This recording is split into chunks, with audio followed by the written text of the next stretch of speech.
I'm not going to be before you long, but I want to bless you today real good. This subject matter is a little different from what I would normally say, but because of the context of the text and what I want to relate to you today, I want to use from the subject matter. Look at your neighbor and say, neighbor, don't wake me. I'm dreaming. Look at somebody else and tell them, say, don't wake me. I'm dreaming. Now, those of you who are a little older, you know where that comes from.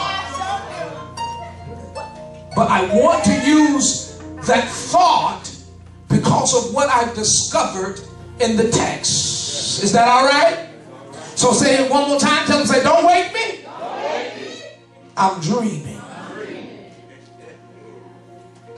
We are embarking and are in a particular moment in life with Yahweh and in ministry that we have been articulating and we have been proclaiming, professing, confessing, and decreeing and declaring that this is the hour of demonstration.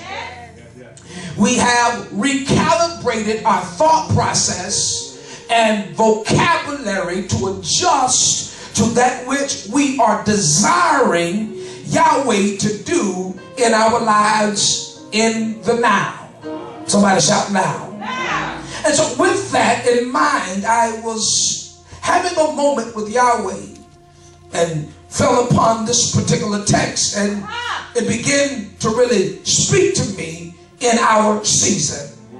And the text says that Jacob went out from Beersheba and he went toward Haran, and he lighted upon a certain place and tarried there all night. He began his journey as he was blessed by his father to go to a place so that he may find him a wife and begin to fulfill the life that was imparted upon him to fulfill. In the process of the journey, he found a spot. In the process of the journey, he found a place that really began to call out to him. In the journey, in the process of becoming and walking in the demonstration of what his father had spoke and imparted upon his life, he found a place. Somebody say a place. The text is very descriptive in this whole scenario because the text says he found a place and he lighted in a certain place. In other words, he took consolence, he rested, he stopped, he took off his burdens, and he stayed in a particular place because the place was calling out to him. And when he lighted in the place, the text said he tarried there all night long. The place was so good to him, the moment was so refreshing to him that he decided to stay. Now, the text goes on to say that the sun was setting, so he was going to rest there for the night. Hallelujah. I want you to understand that there are particular places in your journey with Yahweh that you have to put a stake in and rest for a moment.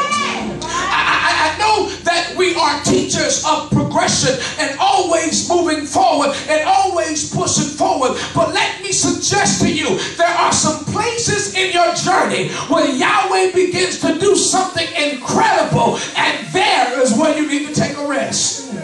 You need to take a rest and light in that place so that he can do what he needs to do in the moment while you're resting. Somebody say, I need to rest. I need to rest.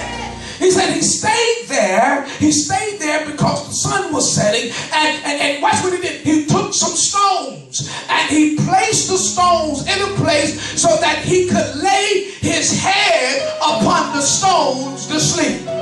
Now, you got to understand how the text unfolds itself from Genesis to Revelations, because anytime you find Y'all didn't catch that.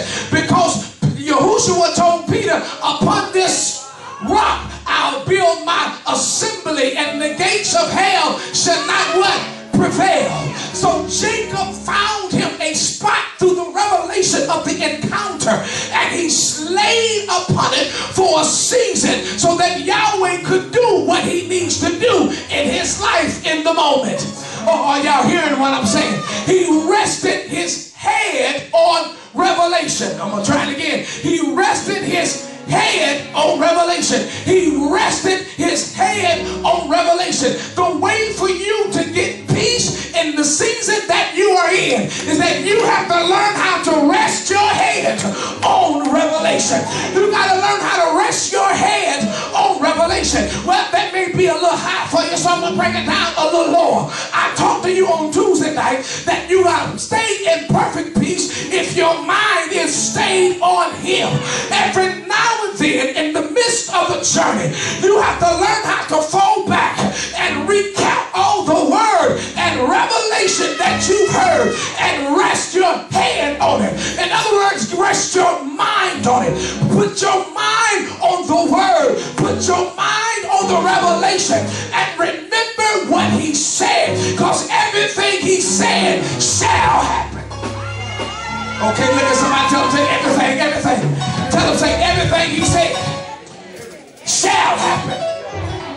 So you got to learn how to rest. You got to learn how to rest. You got to hear this. You got to hear this. You got to hear this. You got to learn how to rest. You got to learn how to rest, because what Jacob is implying, that all activity of his life came to a halt.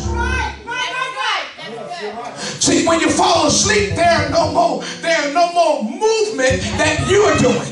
If you move while you sleep, it is because the subconscious of your mind is still working and causing your limbs to move. But you're not actively engaged in the process of lifting your hand or rolling over. You are not actively engaged in the process. So what Jacob is trying to teach us, that there are sometimes you just got to put it in autopilot.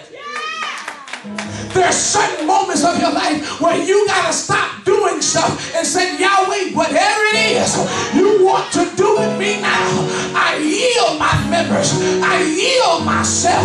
Have your way with me.